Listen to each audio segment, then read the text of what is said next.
দর্শক, এনসিপির কর্মসূচির খবর জানাতে সরাসরি যুক্ত হচ্ছেন সহকর্মী জান্নাতুল মোহনা। মোহনা, নিশ্চয়ই শুনতে পাচ্ছেন আমাকে। নির্বাচনী প্রচারণা নিয়ে কখন মাঠে নামছেন এনসিপি নেতারা, বিস্তারিত জানাবেন।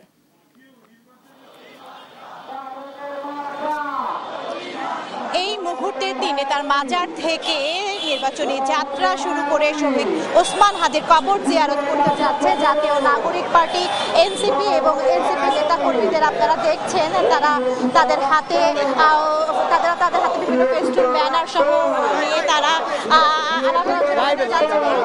আমরা এই মুহূর্তে দেখছি তারা যাচ্ছেন। আমরা একটু কথা বলতে চাই দলের আহ্বায়ক নাহিদ ইসলামের সঙ্গে। আপনারা নির্বাচনী যাত্রা শুরু করেছেন, আপনাদের শুভকামনা। কেমন দেখছেন এবং আপনাদের প্রত্যাশা এবং রোডম্যাপ যেটা আমাদেরকে ব্যক্ত করবেন? আমরা আশা করতেছি যে খুবই উৎসব মুখর পরিবেশে ভোট হবে, কারণ 16 বছর ধরে মানুষ ভোট দিতে পারে নাই। তরুণ প্রজন্মের প্রথম ভোট হবে এবং ভোটের পাশাপাশি এবার এটা গণভোট, অর্থাৎ কেবল সরকার পরিবর্তনের নয়, দেশ পরিবর্তনের জন্য, রাষ্ট্র কাঠামো পরিবর্তনের জন্য ভোট। ফলে এই ভোট খুবই সিগনিফিক্যান্ট, গুরুত্বপূর্ণ।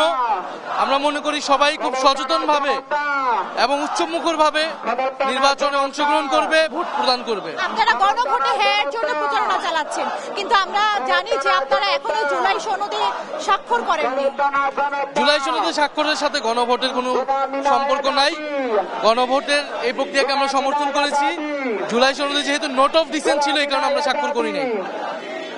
দর্শক শুনছিলেন যে নির্বাচনী যাত্রা যে শুরু হয়েছে, সেই নির্বাচনী যাত্রা থেকে, এবং আপনারা জানেন যে নির্বাচনী যাত্রা থেকে এনসিপি যুক্ত ছিল আমাদের সাথে, এবং এখন তারা যাচ্ছেন শহীদ ওসমান হাদির।